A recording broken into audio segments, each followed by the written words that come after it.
أعوذ بالله من الشيطان الرجيم. بسم الله الرحمن الرحيم. ألف لام را، تلك آيات الكتاب الحكيم. أكان للناس عجبا أن أوحينا إلى رجل منهم أن أنذر الناس وبشر الذين آمنوا أن لهم قدم صدق عند ربهم. قال الكافرون إن هذا لساحر مبين. إن ربكم الله الذي خلق السماوات والأرض في 6 أيام ثم استوى على العرش يدبر الأمر. ما من شفيع إلا من بعد إذنه. ذلكم الله ربكم فاعبدوه، أفلا تذكرون. إليه مرجعكم جميعا، وعد الله حقا. إنه يبدأ الخلق ثم يعيده ليجزي الذين آمنوا وعملوا الصالحات بالقسط، والذين كفروا لهم شراب من حميم وعذاب أليم بما كانوا يكفرون. هو الذي جعل الشمس ضياء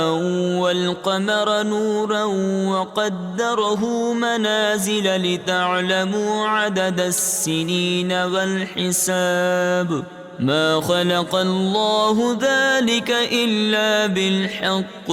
يفصل الآيات لقوم يعلمون.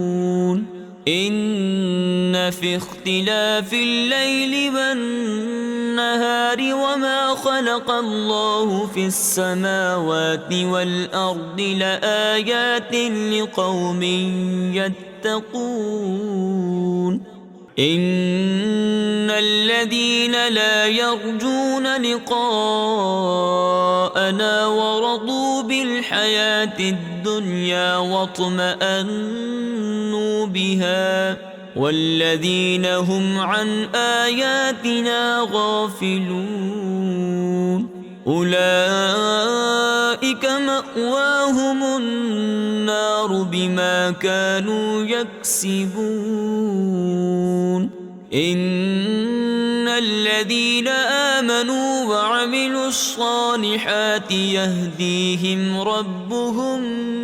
بإيمانهم، تجري من تحتهم الأنهار في جنات النعيم. دعواهم فيها سبحانك اللهم وتحيتهم فيها سلام، وآخر دعواهم أن الحمد لله رب العالمين. ولو يعجل الله للناس الشر واستعجالهم بالخير لقضي إليهم أجلهم، فنذر الذين لا يرجون لقاءنا في طغيانهم يعمهون. وإذا مس الإنسان الضر دعانا لجنبه أو قاعدا أو قائما، فلما كشفنا عنه ضره مر كأن لم يدعنا إلى ضر مسه. كذلك زين للمسرفين ما كانوا يعملون. ولقد أهلكنا القرون من قبلكم لما ظلموا وجاءتهم رسلهم بالبينات وما كانوا ليؤمنوا كذلك نجزي القوم المجرمين ثم جعلناكم خلائف في الأرض من بعدهم لننظر كيف تعملون وإذا تتلى عليهم آياتنا بينات قال الذين لا يرجون لقاء نأت بقرآن غير هذا أو بدله قل ما يكون لي أن أبدله من تلقاء نفسي إن أتبع إلا ما يوحى إلي إني أخاف إن عصيت ربي عذاب يوم عظيم قل لو شاء الله ما تلوته عليكم ولا أدراكم به فقد لبثت فيكم عمرا من قبله أفلا تعقلون فمن أظلم ممن افترى على الله كذبا أو كذب بآياته إنه لا يفلح المجرمون ويعبدون من دون الله ما لا يضرهم ولا ينفعهم ويقولون هؤلاء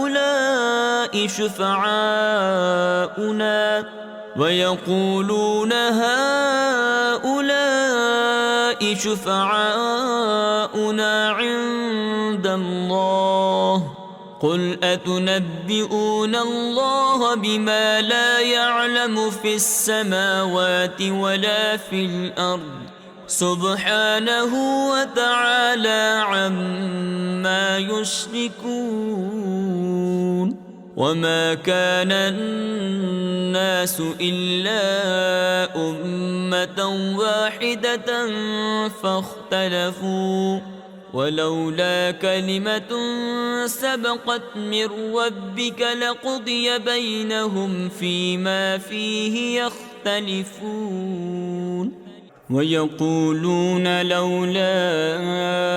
أنزل عليه آية من ربه فقل إنما الغيب لله فانتظروا إني معكم من المنتظرين وإذا أذقنا الناس رحمة من بعد ضراء مستهم إذا لهم مكر في آياتنا قل الله أسرع مكرا إن رسلنا يكتبون ما تمكرون هو الذي يسيركم في البر والبحر حتى إذا كنتم في الفلك وجرين بهم بريح طيبة وفرحوا بها جاءتها ريح عاصف وجاءهم الموج من كل مكان وظنوا أنهم أحيط بهم دعوا الله مخلصين له الدين لئن أنجيتنا من هذه لنكونن من الشاكرين فلما أنجاهم إذا هم يبغون في الأرض بغير الحق يا أيها الناس إنما بغيكم على أنفسكم متاع الحياة الدنيا ثم إلينا مرجعكم فننبئكم بما كنتم تعملون إنما مثل الحياة الدنيا كماء إن أنزلناه من السماء فاختلط به نبات الأرض مما يأكل الناس والأنعام حتى إذا أخذت الأرض زخرفها وزينت وظن أهلها أنهم قادرون عليها أتاها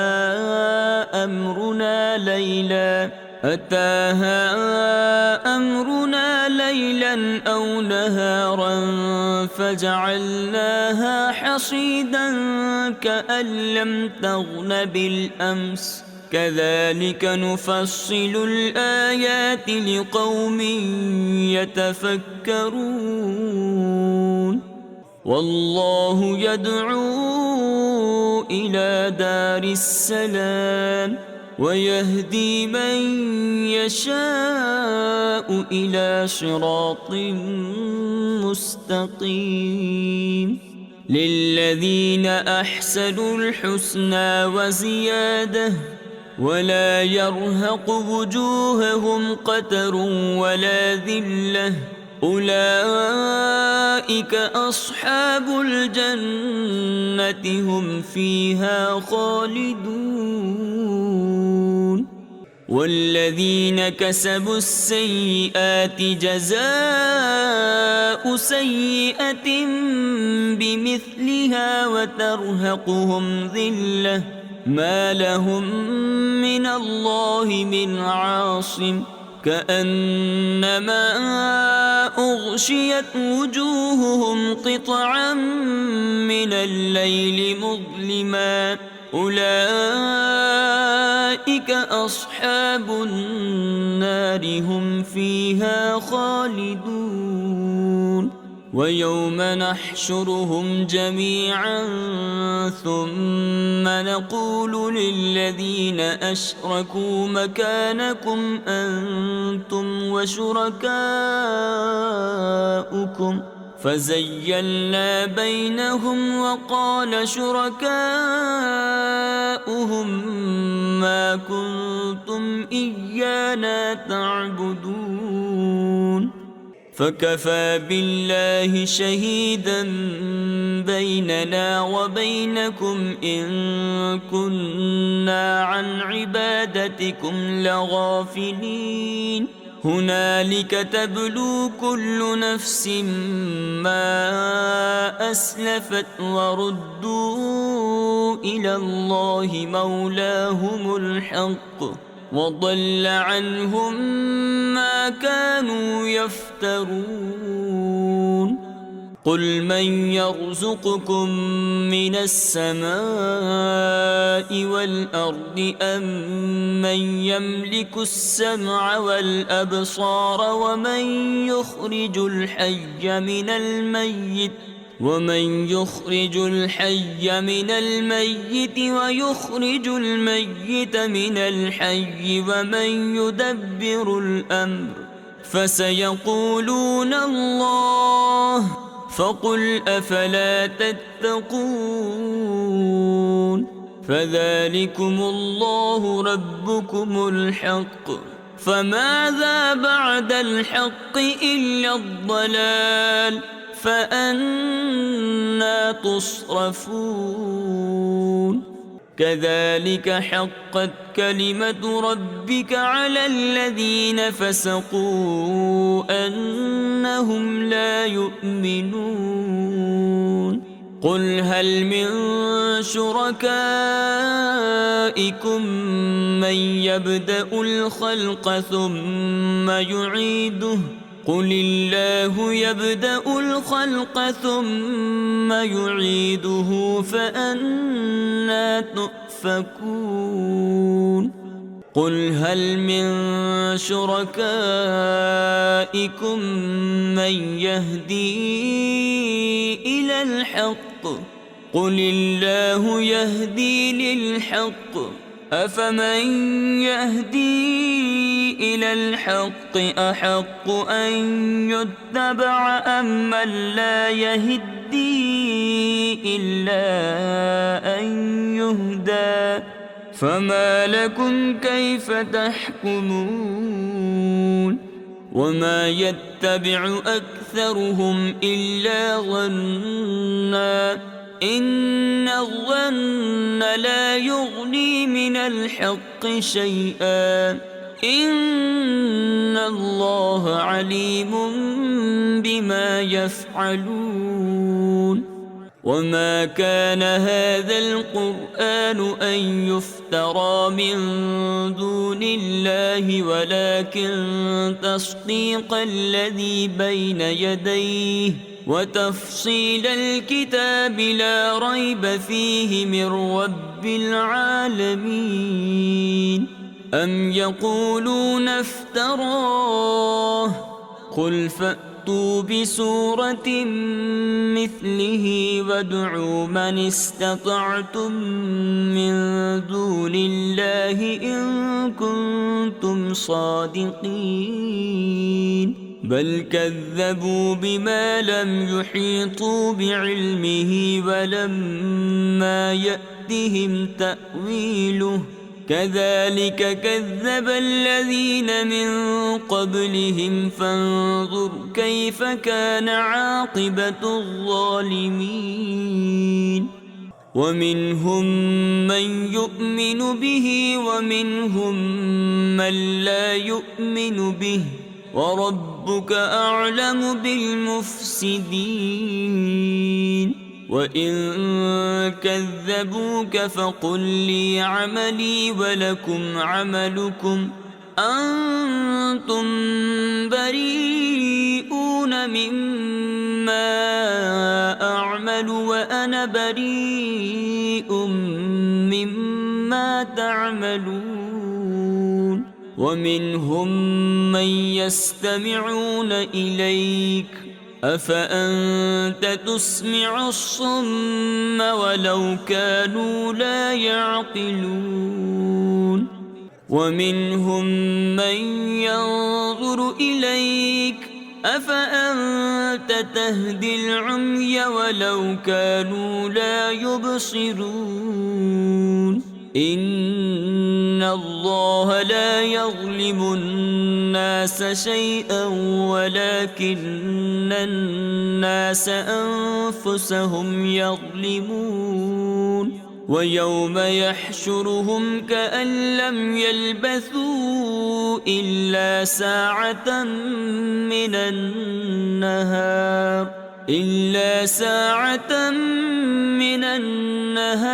يتعارفون بينهم قد خسر الذين كذبوا بلقاء الله وما كانوا مهتدين وإما نرينك بعض الذي نعدهم أو نتوفينك فإلينا مرجعهم ثم الله شهيد على ما يفعلون ولكل أمة رسول فإذا جاء رسولهم قضي بينهم بالقسط وهم لا يظلمون ويقولون متى هذا الوعد إن كنتم صادقين قل لا أملك لنفسي ضرا ولا نفعا إلا ما شاء الله لكل أمة أجل إذا جاء أجلهم فلا يستأخرون ساعة ولا يستقدمون قل أرأيتم إن أتاكم عذابه بياتا أو نهارا ماذا يستعجل منه المجرمون أثم إذا ما وقع آمنتم به الآن وقد كنتم به تستعجلون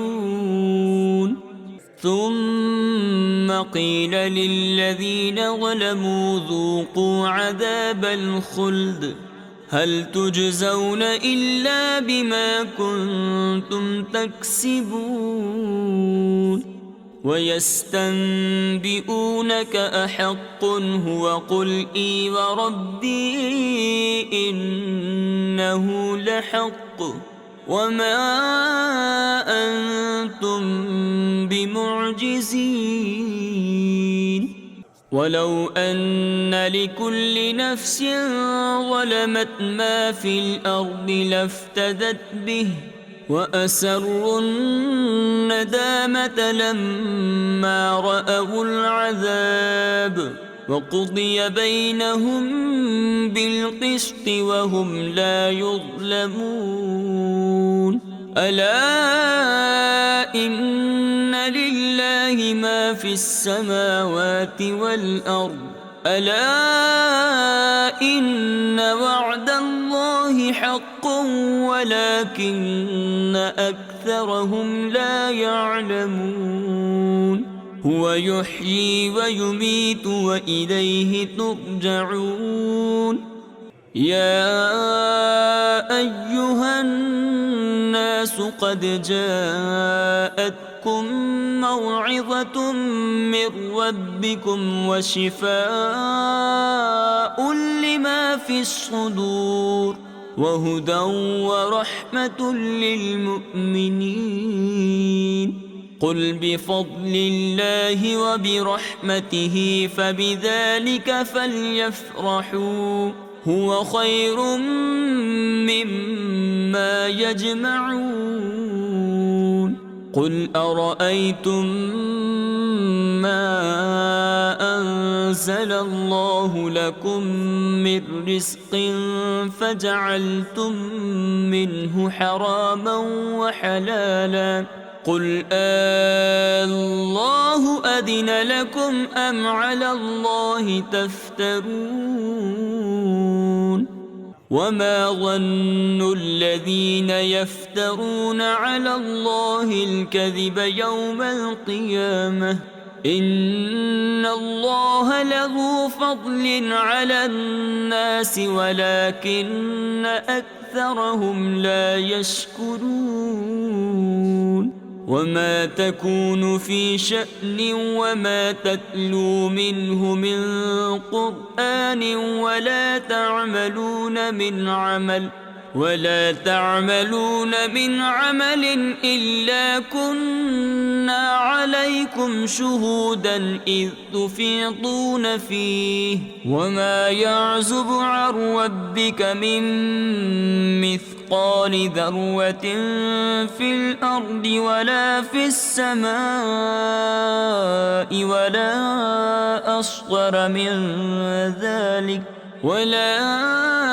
أصغر من ذلك ولا أكبر إلا في كتاب مبين ألا إن أولياء الله لا خوف عليهم ولا هم يحزنون الذين آمنوا وكانوا يتقون لهم البشرى في الحياة الدنيا وفي الآخرة لا تبديل لكلمات الله ذلك هو الفوز العظيم. ولا يحزنك قولهم إن العزة لله جميعا هو السميع العليم. ألا إن لله من في السماوات ومن في الأرض وما يتبع الذين يدعون من دون الله شركاء إن يتبعون إلا الظن وإن هم إلا يخرصون. هو الذي جعل لكم الليل لتسكنوا فيه والنهار مبصرا إن في ذلك لآيات لقوم يسمعون. قالوا اتخذ الله ولدا سبحانه هو الغني له ما في السماوات وما في الأرض إن عندكم من سلطان بهذا أتقولون على الله ما لا تعلمون. قل إن الذين يفترون على الله الكذب لا يفلحون. متاع في الدنيا ثم إلينا مرجعهم ثم نذيقهم العذاب الشديد بما كانوا يكفرون. واتل عليهم نبأ نوح إذ قال لقومه يا قوم إن كان كبر عليكم مقامي وتذكيري بآيات الله فعلى الله توكلت فأجمعوا أمركم وشركاءكم ثم لا يكن أمركم عليكم غمة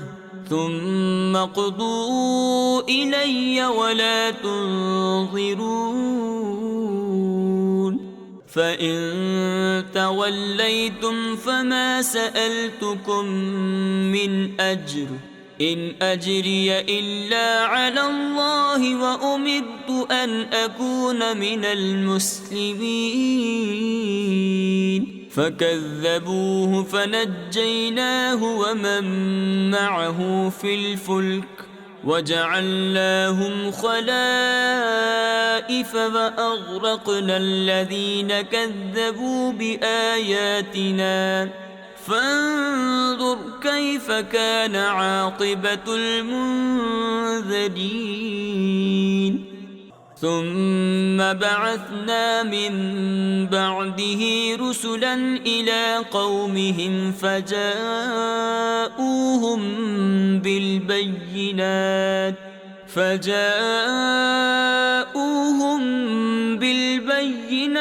فما كانوا ليؤمنوا بما كذبوا به من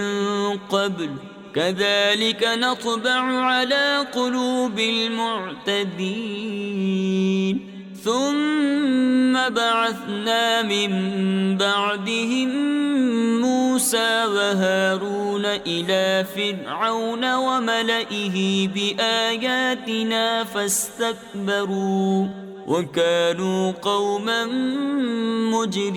مجرمين. فلما جاءهم الحق من عندنا قالوا إن هذا لسحر مبين. قال موسى أتقولون للحق لما جاءكم أسحر هذا ولا يفلح الساحرون.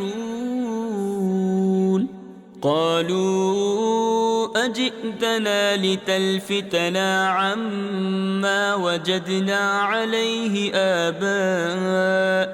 وتكون لكما الكبرياء في الأرض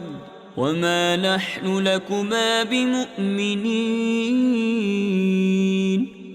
وقال فرعون ائتوني بكل ساحر عليم. فلما جاء السحرة قال لهم موسى ألقوا ما أنتم ملقون. فلما ألقوا قال موسى ما جئتم به السحر إن الله سيبطله إن الله لا يصلح عمل المفسدين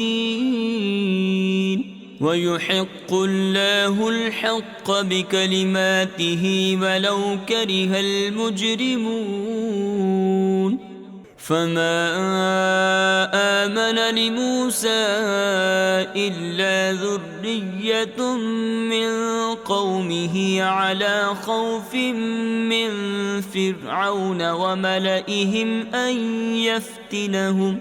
وإن فرعون لعال في الأرض وإنه لمن المسرفين. وقال موسى يا قوم إن كنتم آمنتم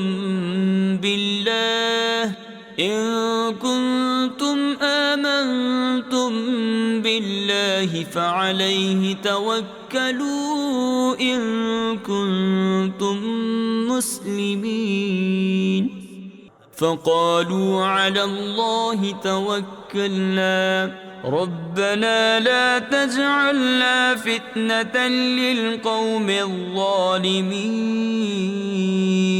ونجنا برحمتك من القوم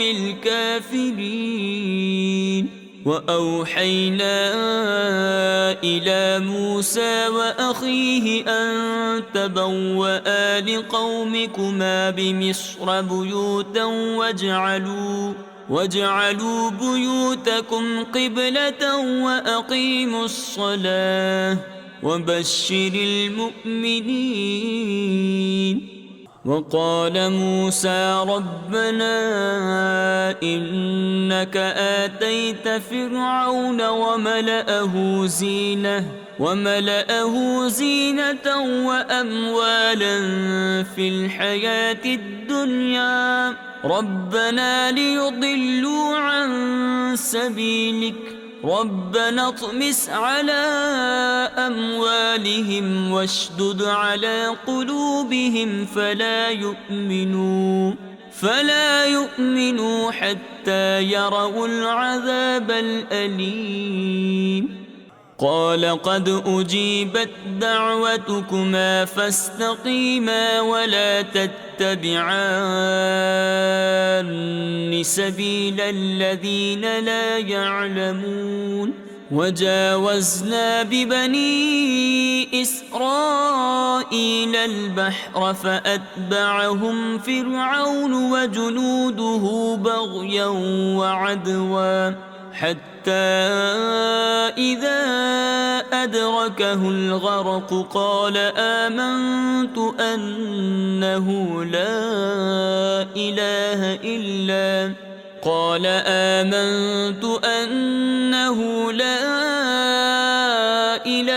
إلا الذي آمنت به بنو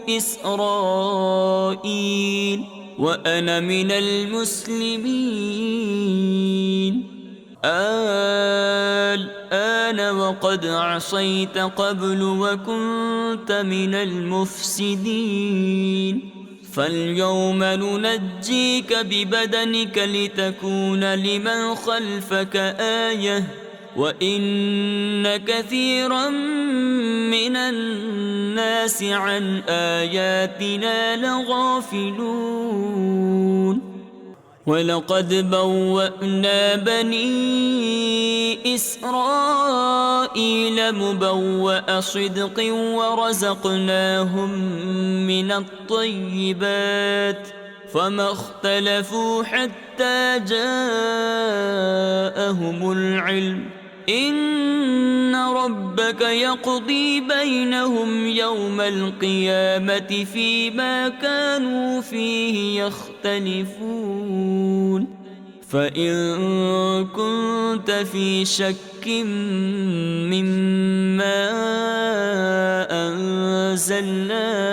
إليك فاسأل الذين يقرؤون الكتاب من قبلك لقد جاءك الحق من ربك فلا تكونن من الممترين ولا تكونن من الذين كذبوا بآيات الله فتكون من الخاسرين إن الذين حقت عليهم كلمة ربك لا يؤمنون ولو جاءتهم كل آية حتى يروا العذاب الأليم فلولا كانت قرية آمنت فنفعها إيمانها إلا قوم يونس لما آمنوا كشفنا عنهم عذاب الخزي في الحياة الدنيا ومتعناهم إلى حين ولو شاء ربك لآمن من في الأرض كلهم جميعا أفأنت تكره الناس حتى يكونوا مؤمنين وما كان لنفس أن تؤمن إلا بإذن الله ويجعل الرجس على الذين لا يعقلون قل انظروا ماذا في السماوات والأرض وما تغني الآيات والنظر عن قوم لا يؤمنون فهل ينتظرون إلا مثل أيام الذين خلوا من قبلهم قل فانتظروا إني معكم من المنتظرين ثم ننجي رسلنا والذين آمنوا كذلك حقا علينا ننجي المؤمنين قل يا أيها الناس إن كنتم في شك من ديني فلا أعبد الذين تعبدون من دون الله ولكن أعبد الله الذي يتوفاكم وأمرت أن أكون من المؤمنين وأن أقم وجهك للدين حنيفا ولا تكونن من المشركين ولا تدع من دون الله ما لا ينفعك ولا يضرك فإن فعلت فإنك إذا من الظالمين وإن يمسسك الله بدر فلا كاشف له إلا هو وإن يردك بخير فلا راد لفضله يصيب به من يشاء من عباده وهو الغفور الرحيم قل يا أيها الناس قد جاءكم الحق من ربكم فمن اهتدى فإنما يهتدي لنفسه ومن ضل فإنما يضل عليها وما أنا عليكم بوكيل واتبع ما يوحى إليك واصبر حتى يحكم الله وهو خير الحاكمين. صدق الله العظيم.